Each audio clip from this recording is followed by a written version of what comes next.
이 영상을 본 이후 당신은 절대로 공황장애 이전의 삶으로 돌아갈 수 없습니다.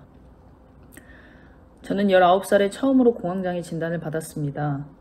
사귀던 남자친구와 다투고 헤어지면서 공황 발작이 나타났습니다.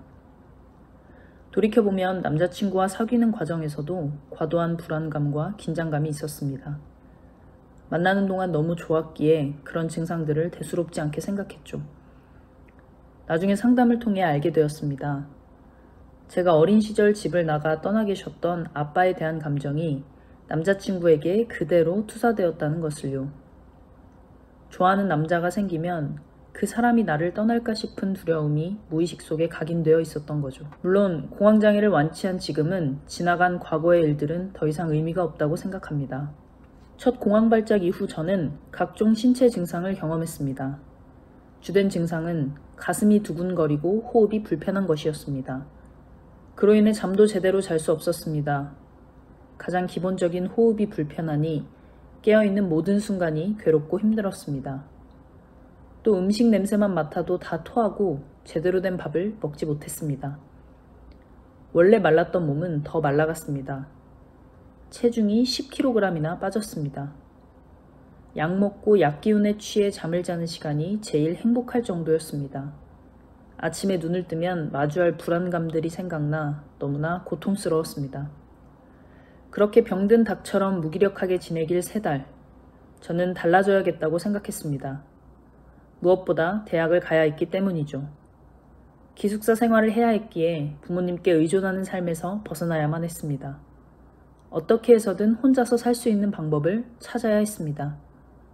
그렇게 공황장애 관련된 책을 읽고 관련 커뮤니티를 찾아보기 시작했습니다. 공황장애를 완치했다는 사람들의 글을 빠짐없이 모두 읽었습니다. 각자 처한 환경과 이유는 제각각이었지만 공통된 점들이 있었습니다. 저는 그것들을 제 삶에 적용하기로 마음먹었습니다. 그렇게 저의 첫 공황장애 극복 노력이 시작되었습니다. 저는 시간이 날 때마다 운동을 했습니다. 주말엔 가족들과 함께 아파트 뒷산을 올랐습니다. 비가 올 땐 아파트 계단을 올랐습니다. 공황장애에 대해 잘 이해하기 위해 책을 읽었습니다. 제 생각 방식이 잘못되었다는 것을 독서를 통해 조금씩 깨닫게 되었습니다. 그와 더불어 생각을 바꾸기 위해 일기를 쓰기 시작했습니다. 평생 제가 생각해오던 사고방식이 잘못되었다는 것을 깨닫고 바꿔야만 했습니다. 그것이 제가 지옥 같은 공황장애에서 벗어날 수 있는 길이라고 생각했습니다. 그렇게 노력하자 제가 조금씩 변하기 시작했습니다. 가슴 두근거림이 느껴지는 빈도가 줄어들었습니다. 이전에는 하루 종일 거슬리고 힘들었다면 이제는 다른 일을 하고 있을 때 깜빡 잊기도 했습니다. 잠도 전보다 편히 잘 수 있게 되었습니다. 밥도 조금씩 먹기 시작했습니다. 그때 깨달았습니다. 내가 지금 하고 있는 이 방법들이 공황장애를 극복하는 데 도움이 되는구나. 그리고 저는 대학 생활을 시작했습니다. 그때도 꾸준히 약을 먹으며 공황장애를 극복하기 위해 노력했습니다. 새로운 환경에 적응하느라 그랬는지 몰라도 불편했던 신체화 증상은 거의 없어졌습니다. 저는 그렇게 공황장애에서 벗어나는 것 같았습니다. 간혹 스트레스를 받거나 긴장되는 일이 있을 때 불편한 감정이 느껴지긴 했지만 공황 발작으로 이어지지는 않았습니다. 평범한 일상에 감사했습니다. 저는 이 정도면 충분하다며 극복 노력을 더 이상 하지 않았습니다. 몇 년 뒤, 저는 한여름에 밖에서 배드민턴을 치다가 열탈진 증상이 왔습니다. 급히 샤워를 하고 수분을 보충했습니다. 시원한 곳에 누워 호흡을 가다듬고 있는데 호흡이 잘 되지 않았습니다. 그 순간 저는 엄청난 불안에 휩싸였습니다. 그 불안은 곧 공황 발작으로 이어졌습니다.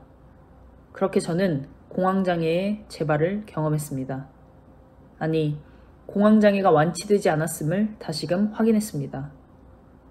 잊고 있었던 하지만 너무나도 잘 알고 있는 고통들이 나타났습니다. 처음 공황 발작을 겪었을 때 나타났던 신체 증상들이 되풀이되었습니다. 처음에 겪었던 것보다 더 고통스러운 나날이었습니다. 공황장애는 완치가 없구나. 누군가 그랬던 것처럼 평생을 가지고 가야 하는 병이구나. 이런 생각이 들자 더 깊은 좌절감이 들었습니다. 하지만 이대로 무너질 수 없다고 생각했습니다.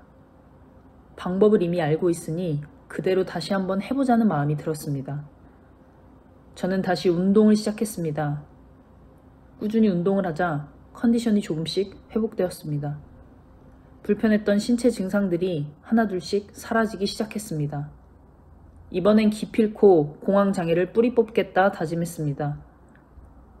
과거에는 신체 증상이 사라지는 것에 초점을 두었지만 이번에는 달랐습니다. 생각의 습관이 변하지 않는 한 공황장애의 완치는 없다는 것을 깨달았기 때문입니다. 따라서 이번에는 생각 습관을 바꾸는데 모든 노력을 다해보자. 그것이 완치의 길이다 라는 생각으로 임했습니다. 같은 상황을 바라보더라도 부정적으로 생각하는 습관. 생기지도 않을 최악의 상황을 미리 생각하며 불안해하고 두려워 떠는 습관. 타인의 시선에서 자유롭지 못해 항상 눈치 보는 습관. 내 삶의 주도권을 잃은 채 남 탓만 하는 습관. 이 모든 것을 바꿔야 공황장애에서 벗어날 수 있을 거라 생각했습니다. 그렇게 저는 공황장애 극복 노력을 시작했습니다. 당연했던 것들이 하나둘씩 깨지기 시작했습니다.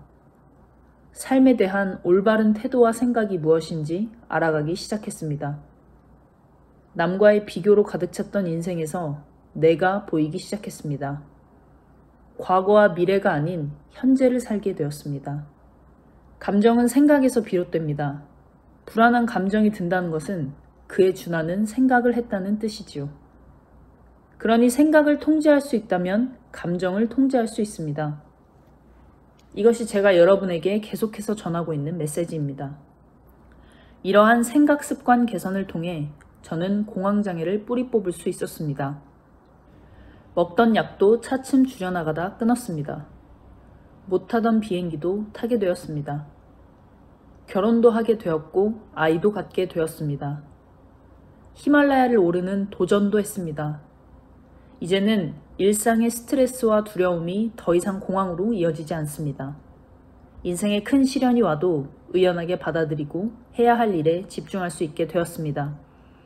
공황장애 이전보다 삶이 훨씬 행복해졌습니다. 지금 이 동영상을 보고 계시다면 과거의 저와 같은 상황일 거라 생각합니다. 당신에게 한 가지 확실하게 말하고 싶은 건 공황장애는 완치할 수 있다는 것입니다. 극복할 수 있다는 것입니다. 물론 제가 왔던 길만이 정답은 아닙니다. 산 정상에 오르는 길은 한 가지가 아닙니다. 수백, 수천 가지의 길이 있지만 모두 정상으로 향하는 길임은 틀림없습니다. 제가 이 방법을 통해 공황장애를 극복했으니 여러분도 이 방법으로 공황장애를 극복하실 수 있습니다. 끝까지 포기하지 않고 오른다면 말이죠. 저는 현재 공황장애 극복 멘토링을 진행하고 있습니다. 저와 함께 멘토링을 하면서 많은 분들이 변화하고 있습니다. 신체 증상이 많이 호전되어 감사함을 전하는 분들도 있고 오랜 기간 비행기 공포증으로 비행기를 타지 못했던 분이 비행기를 타기도 했습니다. 수면 공황으로 인한 불면증이 개선되어 감사함을 전하는 분도 있었습니다. 생각 습관 개선을 위해 함께 노력하면서 공황장애 극복의 길을 함께 걷고 있습니다. 공황장애를 반드시 극복하고 싶은 당신에게도 멘토가 되어드리려고 합니다. 유튜브와 블로그를 통해 전하는 저의 이야기가 여러분께 큰 힘이 될 것입니다. 공황장애를 극복하기 위해 노력하는 당신을 응원합니다. 공황극복 멘토 조르바였습니다. 감사합니다.